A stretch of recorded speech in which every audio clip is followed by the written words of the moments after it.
Welcome back to Twin Cities Live. We have brought you several stories about school-aged children here in Minnesota, actually dozens of stories, and these kids are looking for adoptive families. They want that unconditional love and stability that we all want. These are really important stories to tell, but here's the question. Okay, once the adoption is final and then maybe that honeymoon phase is over, what kind of help is available for those parents? In today's Kid Connection, we tackle how the HELP program is helping. How appropriately named. How about that? Jetta Wiedemeier Bauer is now on our show. Hi, Jetta. How are you? Nice to see you. Can you set the table for what the HELP program is and what it is really seeking to do? Our goal is to help families when they are through the adoption process. Maybe they're fostering a child, maybe they're a relative who are raising a child, to provide resources.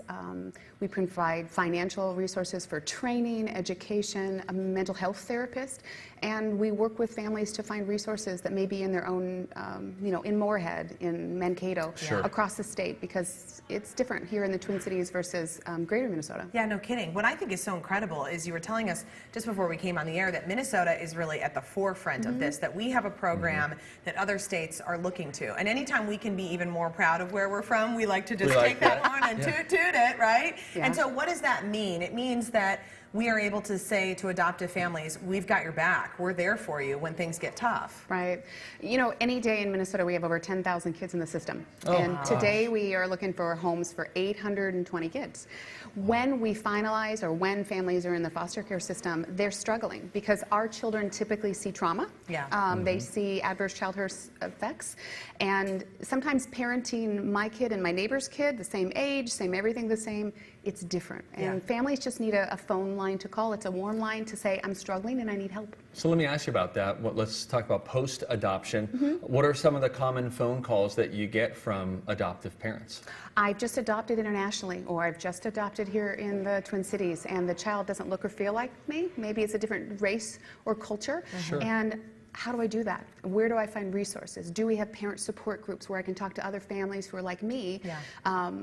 So that a child's identity and their cultural connections are maintained. I would imagine, too, one of the most difficult parts has got to be that there are often behavioral challenges, but again, it's all rooted in the fact that so many of these kids have gone through so many tough things early on in their life. And so the adoptive parents, just God love you for what you do, because there is this, you have to go at it in a different way than I would if my child was acting out.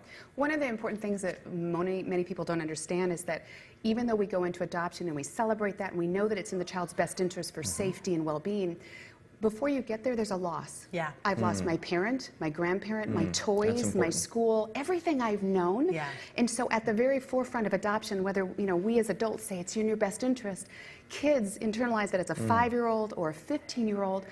They don't get it, right? And so we try to put in the path of families, whether it's a child who sees a therapist or as a family group seeing a therapist, to talk about it. Or maybe it's play therapy to get through the struggle. Well, talk about, too, how birth parents can actually stay connected to their children even if they're not raising them. Everyone, we do get calls from birth parents who, 4 years ago, they had an incident and they had a period in their life where it wasn't really where they wanted to be. It was drug use, it was whatever. They have contacted us and wanted to know how to keep in contact. We talked with birth parents about how to contact a county and write a letter. In our statute, we have the ability for a family to write a letter about genetic information. There's cancer in my family. There's diabetes in my family. And here's a photo. Put it in the child's file. And when at such time we have the ability for that child to seek or be interested, we as professionals in the field know that a connection to a birth family, even if it's just a letter, even if it's a photograph, knowing about that genetic information helps children. And maybe in the future there's contact, maybe there's not.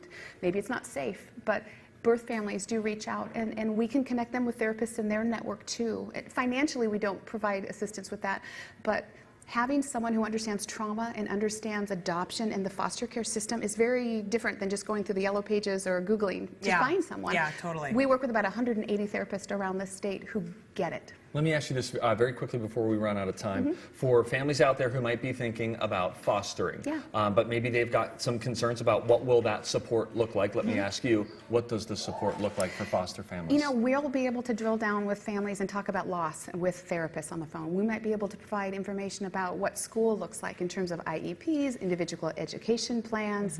We might be able to work with them about behavior and what maybe normal, I hate that word, but what a traditional child development profile looks like and what it looks like for a child in the child welfare system so that they can be better parents. We might be able to pay for training for them and be Because able... it would seem to me that the more prepared you are and the more you don't feel like you're alone, the easier it is to get through it. Oh like my with gosh. anything. And Jenna, we have resources for that. Yeah, that's great. If these kids in Minnesota have Jetta on their side, that's Good a really golly, Ms. that's a Vaughn. real positive. I want her Thank to you just so much. represent me. I know. I just feel like she knows, and she throws Can in you connect a me whoop, to lots whoop of things? Yeah, at the please, end. the help. Jetta, thanks a lot. No problem. Good to hang Thanks, out Jetta. with you. If you would like more information about Minadop's help program and all the services that they provide, you can head to our website, twincitieslive.com. Amazing work there. Okay, it may feel a little warmer today, but fall is on the horizon, which means apples. We have a registered dietitian to dish up some tasty recipes after the break. But first, we're going to take a